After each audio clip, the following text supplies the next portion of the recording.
I think, therefore I am.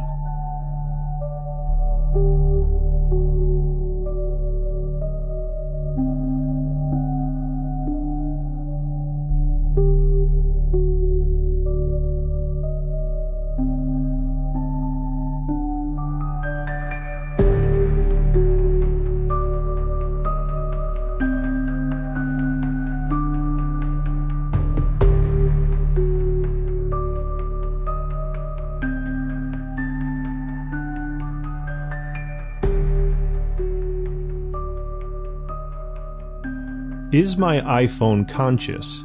Throwing a sound grenade at skeptics and mystics. Written by David Christopher Lane, Professor of Philosophy. Narrated by Kurt J. Haak.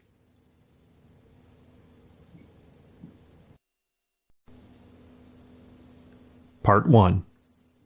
Someone who is dreaming says, "I am dreaming," even if he speaks audibly in doing so, is no more right than if he said in his dream, "It is raining," while it was, in fact, raining, even if his dream were actually connected with the noise of the rain. Ludwig Wittgenstein, his last philosophical thought. Our conviction that something is real or certain doesn't mean that we cannot be mistaken. How can one convince a skeptic that there really are higher states of consciousness beyond the rational mind? Or, framed in a different way, can science accurately explain the numinous experiences of mystics?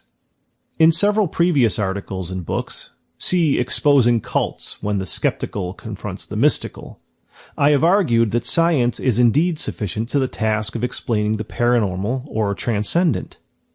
However, I don't think it is very intellectually challenging or interesting to merely repeat one's Wilsonian learnings or intertheoretic reductionisms over and over again. So, in honor of both Andy Smith and Elliot Benjamin, who have inspired me with their open-mindedness, I thought it might be fun and hopefully useful if I did a complete U-turn and attempted to argue on their behalf. This doesn't mean, of course, that I have somehow radically changed my mind overnight and have thrown Edelman, Crick, and Ramachandran under the proverbial bus, but only that if we are to take the scientific study of mysticism seriously, we should on occasion argue against our own purview and interests. Ideally, for instance, one would love to see Richard Dawkins argue against his God delusion hypothesis, and side even if temporarily with the very theists he lambastes. Or, to more properly contextualize this in the light of the Integral World website, it would be refreshing to see Ken Wilber assume a purely Darwinian position and self-critique his long-standing position on spirituality. In other words, perhaps we can learn more about any given subject if we allow ourselves the freedom of going against our own vested ideologies or stratagems. I often say on the first day of my critical thinking courses at Mount San Antonio, the ultimate goal of this class is to develop the ability to think of good counter-arguments against one's cherished position. As F. Scott Fitzgerald essayed in The Crack-Up, the test of a first-rate intelligence is the ability to hold two opposed ideas in the mind at the same time, and still retain the ability to function. This also brings to mind the famous syllogism, little doubt, little faith, great doubt, great faith, which I feel needs to be extended with its logical conclusion, infinite doubt, infinite faith. We are not going to proceed very far in the study of mysticism, pro or con, if we are unwilling to switch hats from time to time. But before I do that, I want to first tip my hat to both Andy and Elliot for giving me the opportunity to change teams, even if only for this essay. Part 2. University of California, San Diego, circa 1985-1986. When I was teaching at Warren College at UCSD back in the mid and late 1980s, it was not uncommon for several colleagues to discuss the current scientific ideas of the day. Paul and Patricia Churchland, the famous philosophers of mind, had just arrived on campus, and the fledgling field of cognitive science was finding its bearings. One afternoon, the director of the writing program at Warren College, James Crosswhite, now the director of the composition program at the University of Oregon, and I got into a friendly debate about consciousness and materialism. He more or less took a materialist position, and I, because of a deep interest in Indian spirituality, assumed an idealist posture which mirrored some of Ramana Maharshi's Advaita Vedanta arguments. Given my youth and exuberance for a consciousness-first ideology, I felt fairly certain I had won the argument that day. However, given Dr. Crosswhite's acute intelligence, I am also fairly certain that my recollections are probably wrong. But I do recall one line of reasoning that stood out and which appeared to all who were present — a number of colleagues had gathered around Crosswhite and me as we engaged over this eternal philosophical question — to be at least of some merit, if only as a sharp analogy. Here is how the thought experiment goes. Imagine that the only state of consciousness that existed was, in fact, our dream world. Further imagine that in such a state an unusual person, we will call him Ramana, confronts you by claiming to have access to a hitherto unknown level of awareness which he calls the waking world. Ramana further argues that all experiences within the dream state are subsumed, indeed produced, by a waking brain which is inaccessible to dreamers, and therefore the attempt by the majority of dream materialists to reduce waking phenomena down to their dream stuff is completely wrong and misleading, since the truth of the situation is completely the opposite. The dream is happening because of the waking state brain, in another realm, not the apparent dream brain, which looks to be generating awareness from itself and from its extended environment. Ramana's ultimate point is a very simple one.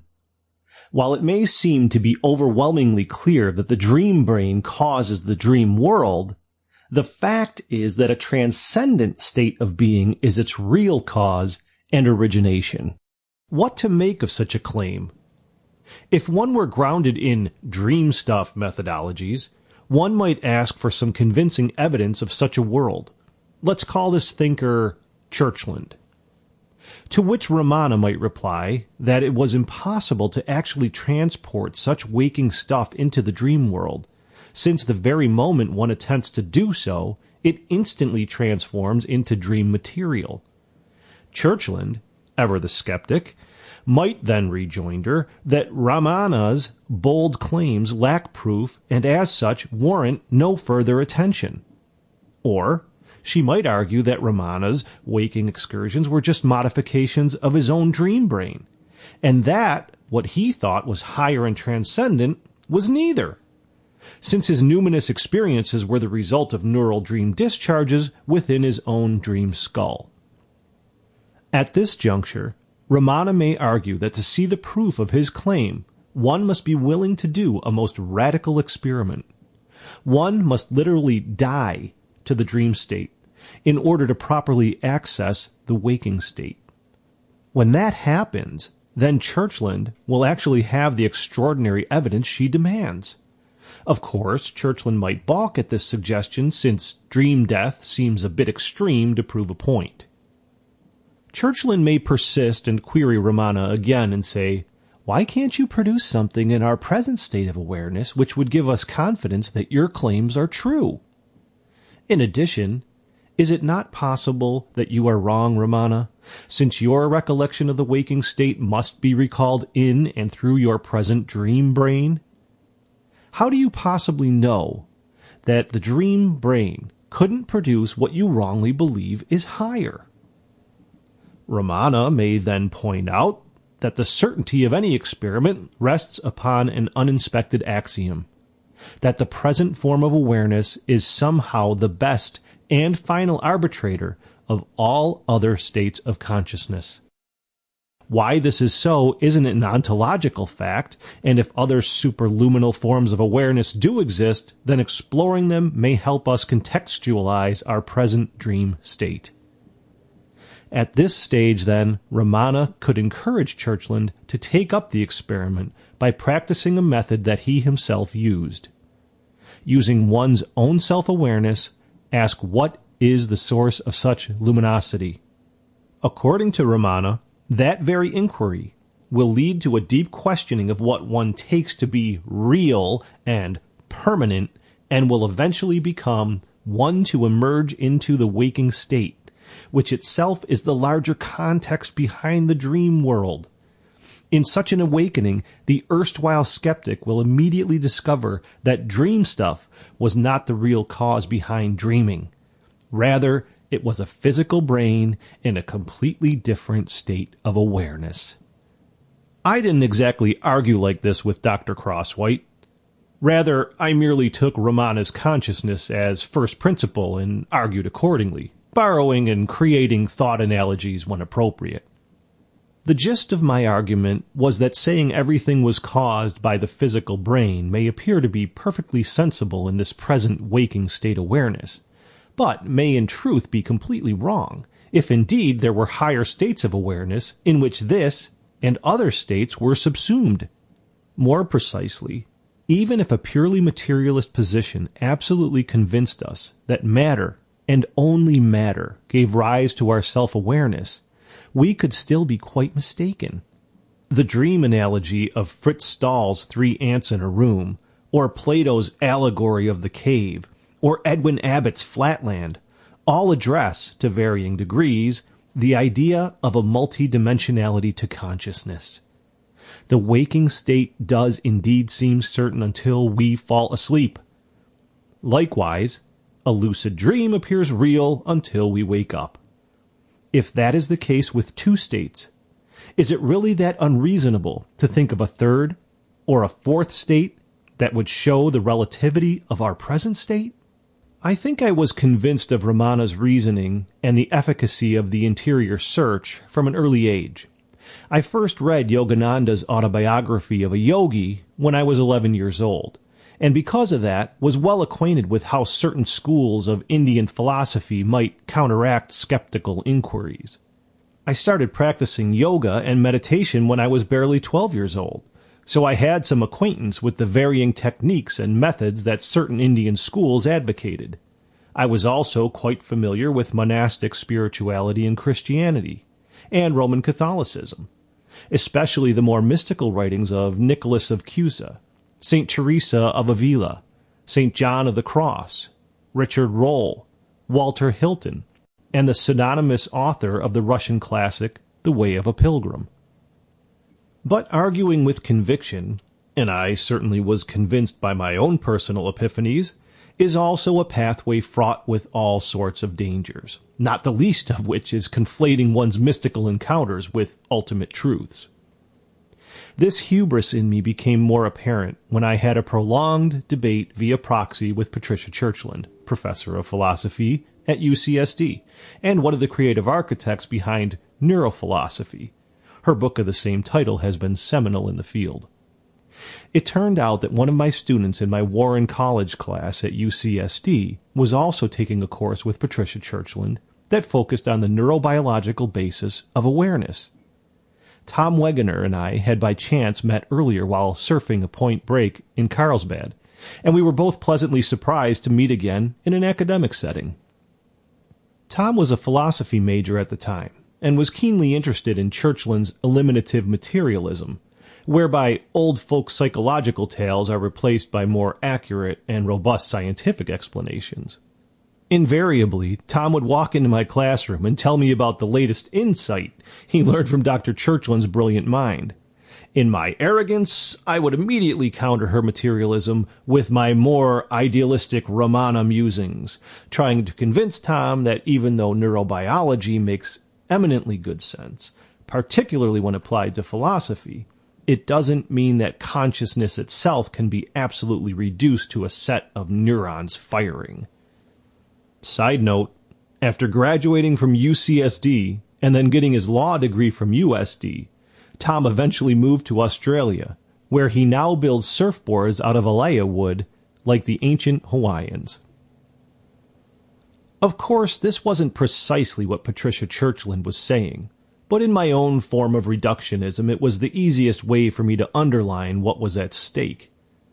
Tom would then go from my class to hers, or was it vice versa, and then attempt to get Professor Churchland's opinion of this non-materialist explanation of the mind.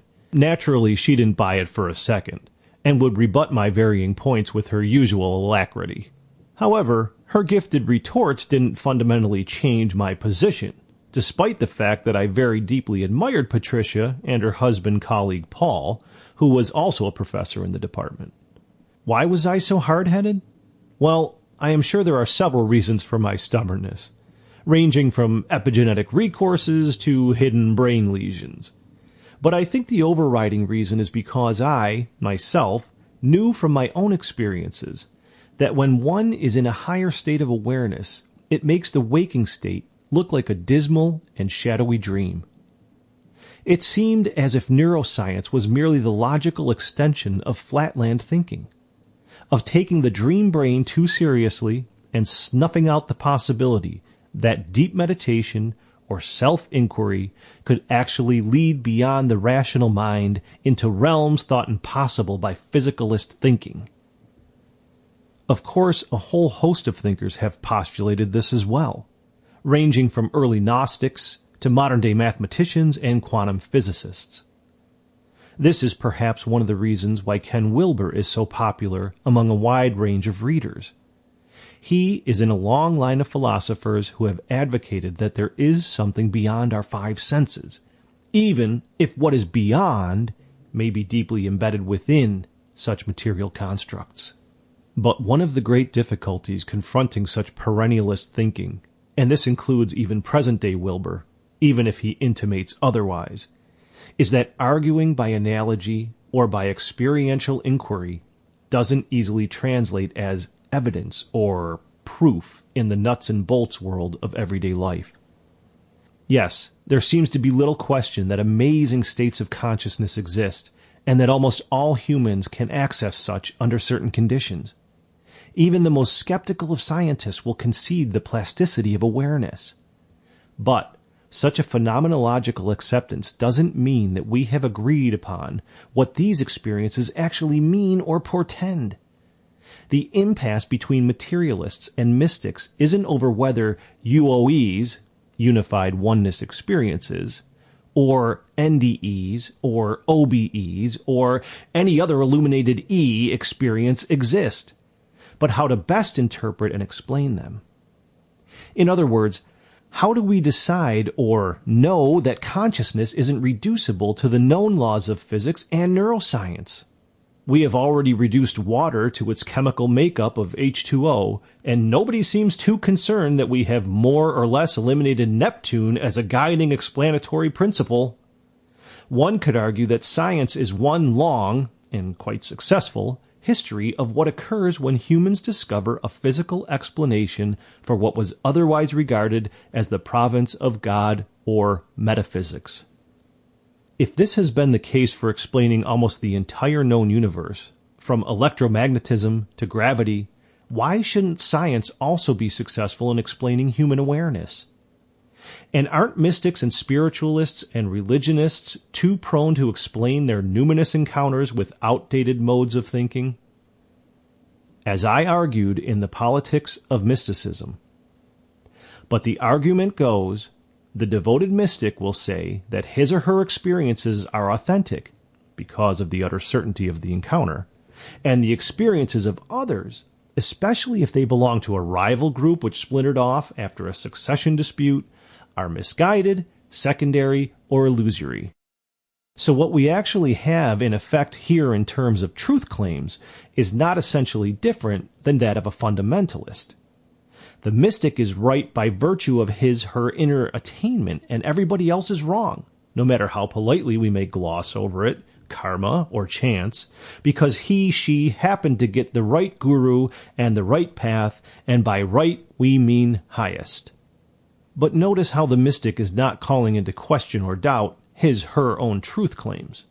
For example, one rarely finds a completely agnostic posture among disciples about the relative status of his or her guru. Why not? Because, just like the fundamentalist, he or she is not trained to severely doubt interior revelations of truth, primarily because they appear so real when they occur. It is one thing to state that my inner experiences have convinced me that I am on the right track. Quite another, then, to make judgments on the veracity of other meditators' experiences. To strike a sociological note here, it becomes fairly apparent that culture plays a significant role in the ultimate interpretations of inner experiences. What at first glance appears to be simple, sweet path to enlightenment turns out to be, on closer inspection, a political contest over religious claims. Claims, I should add, that have been transformed by the cultural landscape of when and where they take place. We may wish that mysticism was devoid of culture, or personal bias, or religious prejudice, but it is almost wholly entrenched in it. Why? Because we never apprehend inner lights and sounds in beings divorced of their interpretative network.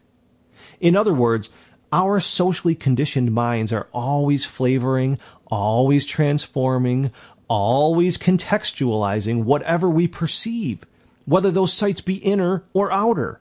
And it is exactly when my experiences are personal and internal that I am most subject to error.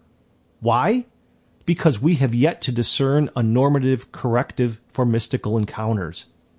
Sure, we have templates to gauge inner experiences, their relative efficacy, and so on, but since most individuals have no mastery of leaving their bodies, we are subject to tremendous imprecision and tremendous speculation. Yet, do we admit to this impasse? Do we acknowledge our immaturity in the spiritual arena? There is something fundamentally skewed when religious converts, of any persuasion and of any methodological bent, begin to believe that they have cornered the market on truth. As one wise saying puts it, if there really is a God, he or she may find atheism to be less of an insult than religion. The point is obvious. What we know the least about is the very thing we make absolute statements on. Strange, but true. Take Jesus Christ as a prime, if controversial, example. What do we really know about him? Not very much. Depending on your perspective and the sources that you cite, Jesus emerges as the only begotten Son of God, a Jewish mystic with Gnostic learnings, or a clever but ultimately misguided magician. The only thing that is absolutely certain about Jesus, at least historically speaking, is that we know less about him than we think. Indeed, the real truth about Jesus' existence is forever buried in the recesses of time. And yet we have some 1 billion people on this planet right now who more or less believe that if you don't accept the truth claims of Jesus Christ, you will end up in eternal hell. All of this, and we still don't know what he even looked like, and what he did for some 15 years in his teens and early 20s? Couple this with the contradictory and entirely insufficient biographical details contained in the Gospels, which are the major sources of Jesus' life, and you wonder how a Christian can be so assured in their faith. Put bluntly, you wouldn't allow your son or daughter to marry a prospective suitor if the only information you had on them was equal to what we know about Jesus. But there are millions of us who seriously think that we have to make a lifetime, nay, eternal commitment to a person we have never met and know less about than our next-door neighbor. When it comes to religion and its claims, whether they are based on revealed texts or interior visions, the one common denominator is that we somehow have to check our brains in at the door before entering into the tabernacle of ultimate truth. Yet it is exactly that brain, that 3 pounds of wonder tissue or glorious meat, as Patricia Churchland so succinctly puts it, that has allowed us to ponder life's ultimate questions. It is that very brain which has led us to pray, to read, to meditate. It is also that very brain which can misinterpret exterior stimuli as well as internal neural firing. My hunch is that before we make any ultimate claims for truth, we can understand that we are constantly subject to error. So, the mystic may potentially be better off than the mere believer, who only reads but never actually engages in technical spiritual practices, because he or she gets first-hand experiences of alternate realms of consciousness, not merely menu descriptions of them. But this does not mean that the mystic has experienced the truth in all its purity, and that the mystic somehow knows the efficacy of other spiritual teachers or paths. No, what the mystic does in fact know is rather quite simple: a different state of consciousness, which he or she interprets according to his or her culture or religious background. On that score, I do think that mystics are on the right track. It is better to experiment than simply speculate. Yet the results of those experiments are subject to numerous interpretations, some of which are better than others. Since we are all still at such a preliminary level in our investigation of states of consciousness beyond the waking rational level, it seems to me to be a much wiser course for us to adopt a stance of honest humility and openness that succumb prematurely to absolute statements or theorizing, which in the end causes much more harm than good. But isn't the materialist agenda too myopic for its own good? John Searle, professor of philosophy at UC Berkeley, persuasively argues that third-person descriptions of first-person narratives cannot adequately do justice to the subjective nature of such experiences. And even if analogies cannot constitute evidence, they can, at the very least, prompt unexpected voyages which can, on their return trips, provide the tangible evidence that was missing at the outset. Witness Charles Darwin and his 5-year journey on the HMS Beagle, or Captain Cook's encounters in Tahiti and beyond. What kinds of evidence can a mystic proffer that would convince neuroscientists that their very paradigm may need to be transcended? Perhaps the evidence we seek is by its nature transcendent and not amendable to empirical test claims? If so, then we are truly not in a Newtonian or Einsteinian world anymore, and we should straight up admit it. That is, if mysticism is indeed a transpersonal science, then it may just have to go it alone and forget convincing us flatlanders otherwise. I say this because if consciousness is indeed multidimensional in an ontological sense, then it won't be possible to reduce one state to another without concealing its most important features. If this is indeed the case, as some mystics have argued, then we may be confronting the limits of what has been tantalizingly termed the Chandian effect. It was so named because Fakir Chand was the first Sant Mat Guru to speak at length about the unknowing aspects of visionary manifestations. In this context, the Chandian effect designates two major factors in transpersonal encounters. One, the overwhelming experience of certainty, ganzandere mysterium tremendum, which accompanies religious ecstasies. And two, the subjective projection of sacred forms, figures, and scenes by a meditator devotee without the conscious knowledge of the object or person who is beheld as the center of the experience. The Chandian effect in the realm of mystical experiences is weakly analogous to Heisenberg's principle of uncertainty in subatomic physics. The more certain, or real, the mystical encounter seems, the less likely one is to believe that such is the product of subjective projection or transference. This invariably causes deep epistemological consternation, since what makes us certain that something is indeed real is the result of our own deeply felt subjectivity, even if dressed up in objectivist language. This explains, albeit only partially, the great transformation that occurred to Ramana Maharshi of South India. Paul Brunton, in his book A Search in Secret India, retells it. He, Ramana, was sitting alone one day in his room when a sudden and inexplicable fear of death took hold of him. He became acutely aware he was going to die, although outwardly he was in good health.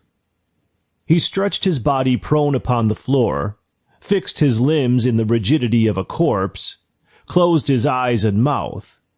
Well then, said I to myself, this body is dead. It will be carried stiff to the burning ground and then reduced to ashes. But, with the death of the body, am I dead? Is the body I? This body is now silent and stiff, but I continue to feel the full force of myself apart from its condition. These are the words with which the Maharishi described the weird experience through which he passed. He seemed to fall into a profound conscious trance wherein he became merged into the very source of selfhood, the very essence of being. He understood quite clearly that the body was a thing apart and that the I remained untouched by death. The true self was very real, but it was so deep down in man's nature that hitherto he had ignored it. As Ramana himself gracefully said, there is only one consciousness, and this, when it identifies itself with the body, projects itself through the eyes and sees the surrounding objects. The individual is limited to the waking state. He expects to see something different and expects the authority of his senses. He will not admit that he who sees the object seen and the act of seeing are all manifestations of the same consciousness. The I, real self. Meditation helps to overcome the illusion that the self is something to see. Actually, there is nothing to see. How do you recognize yourself now? Do you have to hold a mirror up in front of yourself to recognize yourself? The awareness is itself the I. Realize it, and that is the truth. This mystical resonance is quite understandable, since the experience brings forth its own definite and convincing certification, just as the waking state does after a good night's sleep. But herein arises a pertinent observation. Our conviction that something is real or certain doesn't mean that we cannot be mistaken. We most definitely can be. A good example of this comes from Fakir Shan's own life story, published near the end of his life in his autobiography, The Unknowing Sage, and also visually explained in the short film Inner Visions and Running Trains. Writes Fakir, in 1919 I was posted in Iraq. The aboriginal inhabitants, known as Badus, revolted, which led to a fierce battle. I was inspector in the Department of Telegraphy, in the railways with my headquarters at Divinia. The rebels made a heavy attack on the Hamidia railway station, killing the entire staff and setting the building on fire. Military forces from my post were rushed to Hamidia. I was also ordered to take charge of the Hamidia railway stations as station master. Our soldiers laid down wires in trenches and occupied their positions. Fierce fighting continued and there was a heavy loss of life on both sides. At Hamidia, we were left with a group of 35 soldiers and one Subedar major. The rest of the army was sent to Divinia to retaliate any attack there. With the fall of the night, the rebels attacked us. Our soldiers, though less in number, fought back. One of our men was wounded while casualties on the opposition were very heavy. As the firing ceased for some time, the Subedar major came to me and asked that I convey to our headquarters at Divinia that we were short of ammunition, and, if we had to face another such attack, our supplies would not last for more than an hour. If the ammunition supply failed to reach us before dawn, none of us would be alive. I wired the message to headquarters accordingly. The situation was tense, and everybody was feeling as if the end had come. I, too, was shaken with fear of death. In this very moment of fear, the holy form of Hazur Datta Dayal Ji appeared before me and said, "Fakir, worry not. The enemy has not come to attack but to take away their dead. Let them do that. Don't waste your ammunition. I sent for the Subdar Major and told him about the appearance of my guru and his directions concerning the enemy. The Subdar Major followed the directions of my guru. The rebel Jawans came and carried away their dead without attacking our positions. By 6 o'clock in the morning our airplanes came and they dropped the necessary supplies. Our fears vanished. We gained courage. We were safe. After about 3 months the fighting came to an end and the Jawans retired to their barracks. I returned to Baghdad, where there were many Sastanjis. When they learned of my arrival, they all came together to see me. They made me sit on a raised platform, offered flowers, and worshipped me. It was all very unexpected and a surprising scene for me. I asked them, "Our Guru Maharaj is at Lahore. I am not your Guru. Why do you worship me?" They replied in unison, "On the battlefield you were in danger. Death lurked over our heads. You appeared before us in those moments of danger and gave us direction for our safety. We followed your directions and thus were saved." I was wonderstruck by this surprising explanation of theirs. I had no knowledge of their trouble. I myself, being in danger during those days of combat, had not even remembered them. This incident caused me to question within myself. Who appeared to them? Was it Fakir Chand? What Fakir Chand eventually realized was that what was appearing within both himself and his colleagues was a projection of his own mind. Fakir Chand explains, "Now, after having such experiences with me, I question myself. Fakir Chand, say, what mode of preaching do you wish to change? Which teachings should I change? The change that I can make in the present mode of preaching I explained in the discourses that I delivered during my tour. The change is, O man, your real helper is your own self and your own faith, but you are badly mistaken and believe that somebody from without comes to help you. No Hazrat Muhammad, no Lord Rama, Lord Krishna, or any god or goddess or guru comes from without. This entire game is that of your impressions and suggestions which are ingrained upon your mind, through your eyes and ears, and of your faith and belief. This is the change that I am ordained to bring about." Fakir Chand came to realize that his numinous experiences were not indications of a transcendent state of consciousness, though during the experiences it seemed to be exactly that, but were rather projections of his own mind. When he began to doubt the reality of these visions, he broke through into another state of awareness, which itself seemed more luminous than the stage preceding it. But even this new ascending form of consciousness, he believed, was also a projection. But the more certain the experience, the less likely it was to reveal its origins. In other words, the very illumination blinded one from discovering its underlying cause. It was only when one doubted what one saw and heard and experienced that one was able to wiggle free from its overwhelming certainty. Fakir summarized this best near the end of his life, after nearly 70 years of continuous deep meditation. "So what I have understood about Nam is that it is the true knowledge of the feelings, visions, and images that are seen within.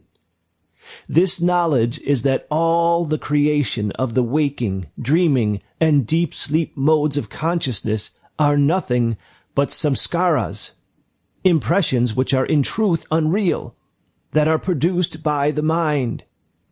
What to speak about others? Even I am not aware of my own self in dreams. Who knows what may happen to me at the time of death? I may enter the state of unconsciousness, enter the state of dreams, and see railway trains. How can I make a claim about my attainment of the ultimate? The truth is that I know nothing. If each state of consciousness tends to blind us about its causation, then determining what is a higher or lower state seems predicated upon whatever state we are presently in. Is there any way out of this epistemological cul-de-sac? Ramachandran, in a series of groundbreaking papers, demonstrates how easily the brain can deceive our perceptions of physical realities. In Brain, the Journal of Neurology, Volume 121, Number 9, Ramachandran writes, "Almost everyone who has a limb amputated will experience a phantom limb. The vivid impression that the limb is not only still present, but in some cases painful. There is now a wealth of empirical evidence demonstrating changes in cortical topography in primates following deafferentation or amputation, and this review will attempt to relate these in a systematic way to the clinical phenomenology of phantom limbs. With the advent of non-invasive imaging techniques such as MEG, magnetoencephalogram, and functional MRI, topographical reorganization can also be demonstrated in humans, so that it is now possible to track perceptual changes and changes in cortical topography in individual patients.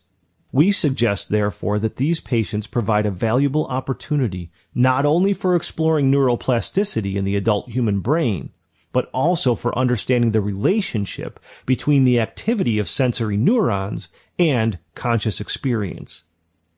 We conclude with a theory of phantom limbs, some striking demonstrations of phantoms induced in normal subjects, and some remarks about the relevance of these phenomena to the question of how the brain constructs a body image.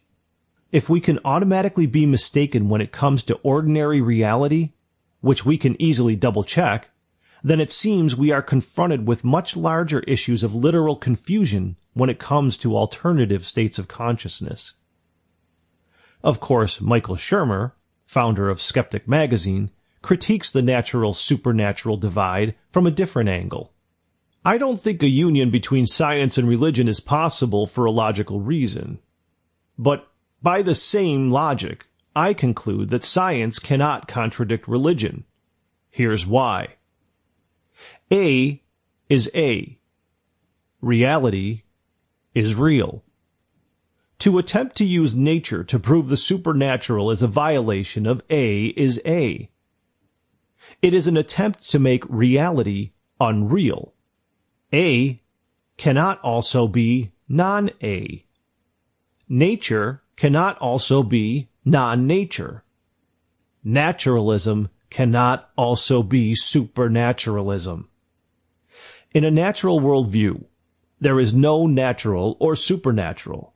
There is only the natural and mysteries left to explain through natural means. Believers can have both religion and science as long as there is no attempt to make A non-A, to make reality unreal, to turn naturalism into supernaturalism. The only way to do this for theists is to posit that God is outside of time and space. That is, God is beyond nature, supernature, or supernatural, and therefore cannot be explained by natural causes. This places the God question outside the realm of science. Thus, there can be no conflict between science and religion unless one attempts to bring God into our time and space, which is a violation of the principle of A is A. If we substitute mysticism or transcendent consciousness for religion, Shermer's argument is that there is an indissoluble gap between science and spirituality, and any attempt to bridge the two is a violation of the simple principle that A is A. While I am not quite convinced by Shermer's verbal sleight of hand, I do think he is onto something that deserves closer inspection. For instance, if consciousness is indeed brain-based, then neurology should be able to help us better understand how it arises from material structures. Mysticism, or the pursuit of higher states of consciousness, therefore, will also be part and parcel of such neurological studies, and will not be beyond its jurisdiction. However, if consciousness, or some part of our awareness, is not physically produced, then science will not be able to comprehensively explain it as such. This implies that science will eventually confront a border it cannot cross.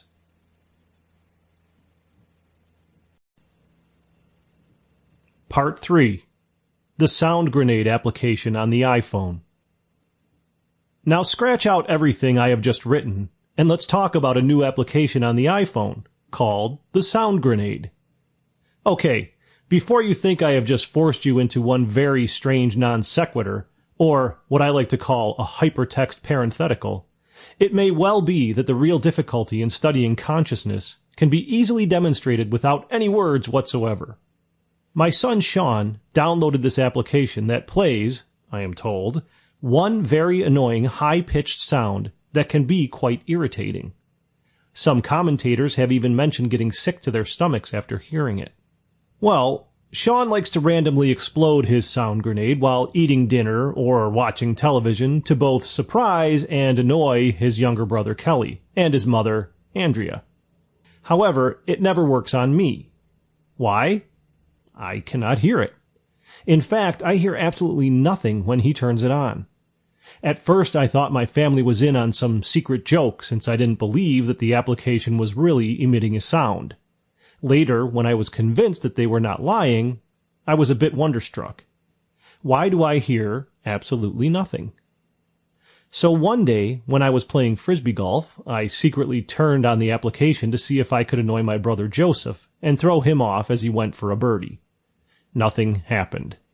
I tried it again and again. Nothing happened. I finally told him about the high-pitched sound that was supposedly generated by the application, and he couldn't hear a thing.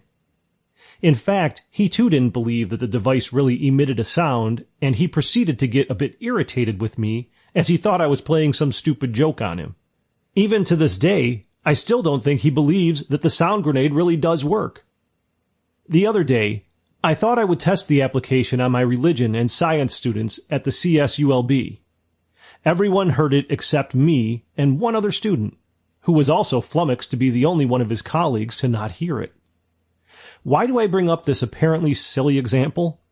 Because I think it strikes at the very heart of the inherent difficulties in consciousness studies. For instance, how can one properly study the physics of the sound grenade application on the iPhone if the one studying it cannot hear what everyone else is hearing? Correlatively, how can one study higher states of consciousness if one has never experienced them? I understand that it might be theoretically possible to do so, but isn't something fundamentally lost by trying to apprehend a given phenomenon by way of a surrogate versus one's own immersion? Do we really think that someone who is not conscious can truly understand one who is? Now, ironically, the sound grenade analogy doesn't mean by way of extension that higher forms of awareness are metaphysical. The iPhone application uses real sound waves, not astrally generated ones, but only that a spectrum of variances may exist that shouldn't ad hoc be collapsed to each other. If we prematurely do so, we end up with what Daniel Dennett rightly called cheap reductionism. It may look valuable, but on closer inspection, it offers us nothing useful in exchange. To say my consciousness is merely the result of a bundle of neurons is neither enlightening nor useful. What we really want to know is how such a set of tiny physical on and off points could produce self-reflective awareness. This is a technical problem, not a philosophical one. And it is for this reason that scientists such as Gerald Edelman have tried to see if it is possible to construct artifacts that are self-aware. As Edelman explained in an interview with El Mundo Digital. Question: do you believe that it will be possible to create robots that replicate the working of the brain in the future? Answer: this is just what we are doing in my lab. We are trying to create a conscious machine. In fact, we have already built devices whose performance is based on the structure of the brain. They look like robots, but I wouldn't call them that way, because they don't have an automatic programmed behavior. They have an artificial brain whose design is based on what we know about the human brain structure. These devices, even not being living entities, are able to perform some cognitive operations that imply the usage of memory. Question. For instance? Answer. They can learn by heart different paths to an object and apply learning to get to the object by the shortest path. In fact, our devices have participated in robot soccer tournaments, and they have won all the matches because they are able to learn and adopt strategies. In sum, today we can say that we have managed to build devices that are able to do certain things by themselves. This is something that 10 years ago I myself would have said to be science fiction. Therefore, nowadays I would dare say that once we understand more about the structure of the brain, we will be able to build conscious machines in the future. Yet, on the other hand, the conviction of my own experiences, or lack thereof, is not an indication of its causation. Rather, we have an almost innate predisposition to confuse our own transferences and projections for objective realities or truth, neglecting in the process just how such numinous illuminations arise in the first place. The problem with mysticism, therefore, isn't the lack of subjective experiences of extraordinary realms, but the inability, while in such exalted states, to recognize the humble and ordinary bases for their generation. This confusion of a neural system about its own interpretation of reality can be quite startling. As Gerald Edelman recounts, there's a neurologist at the University of Milan in Italy named Edoardo Bisiach, who's an expert on a neurological disorder known as anosognosia. A patient with anosognosia often has had a stroke in the right side, in the parietal cortex. That patient will have what we call hemineglect. He or she cannot pay attention to the left side of the world and is unaware of that fact. Shaves on one side. Draws half a house, not the whole house, etc. Bisiach had one patient who had this. The patient was intelligent. He was verbal. And Bisiach said to him, "Here are 2 cubes. I'll put one in your left hand and one in my left hand. You do what I do." And he went through a motion. And the patient said, "Okay, doc, I did it." Bisiach said, "No, you didn't." Of course, the problem for the scientist may be exactly the opposite. The inability while working in an ordinary state of awareness to recognize the superluminal bases for its very existence. Perhaps the study of consciousness can benefit by listening more carefully to that ancient quip about spirit and matter.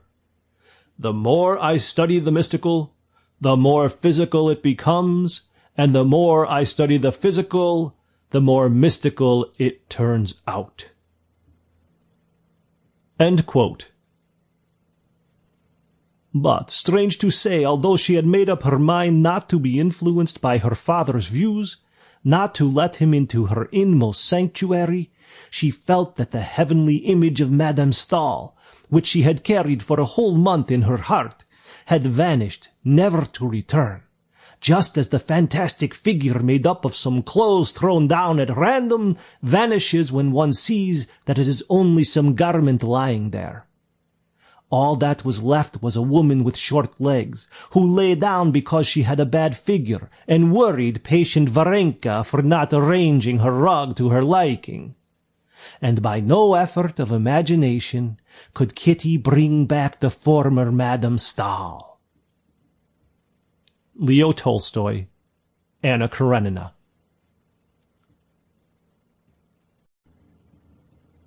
Part 4. Postscript. A contrarian conclusion.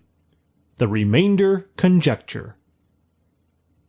I should say right from the outset that I favor a decidedly physicalist approach to the study of consciousness, and that I think those on a spiritual path are better served than they might at first suspect by those championing intertheoretic reductionism, even if such a narrow focus will not resolve the hard question of qualia and why we have a self-reflective awareness.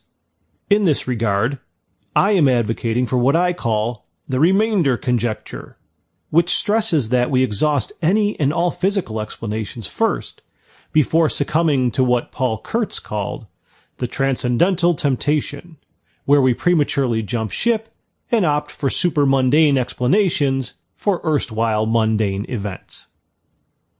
This, of course, doesn't mean that there cannot be something that transcends our rational understandings, but only that the best way to show evidence for it is to make sure that physics, chemistry, and biology are insufficient to the task. Far too often, in our rush for the transcendental, we accept anecdotes and claims that, given enough careful study and time, don't pass critical scrutiny. In other words, if something is genuinely beyond science's reach, it will invariably show up as a remainder. But if we are not skeptical enough, we can easily be duped and mistakenly confuse a sleight-of-hand magician's trick as a miracle. My own hunch is that the most fruitful avenue for the scientific study of awareness is to fully exhaust a physical explanation of it first. This does not mean, of course, that such an endeavor will be successful or that consciousness is merely the result of a neural net, but only that if our efforts fail, we will be left with a most interesting remainder, which in itself will be highly instructive about the nature of our awareness.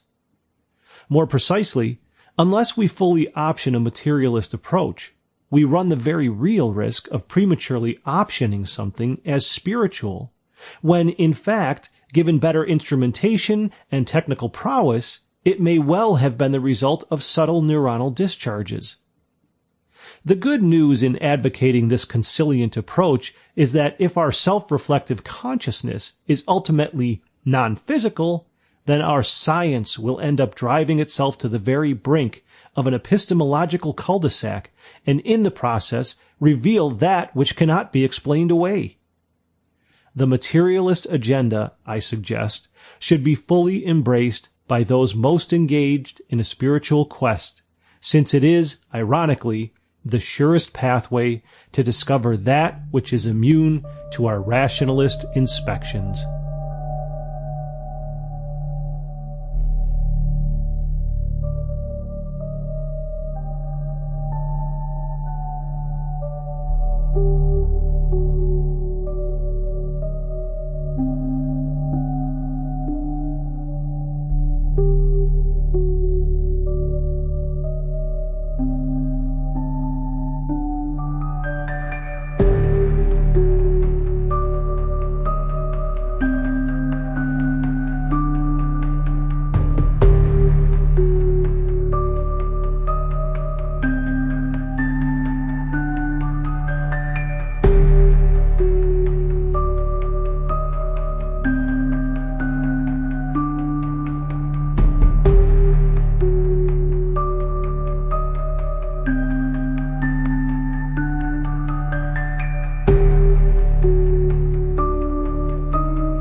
Thank you.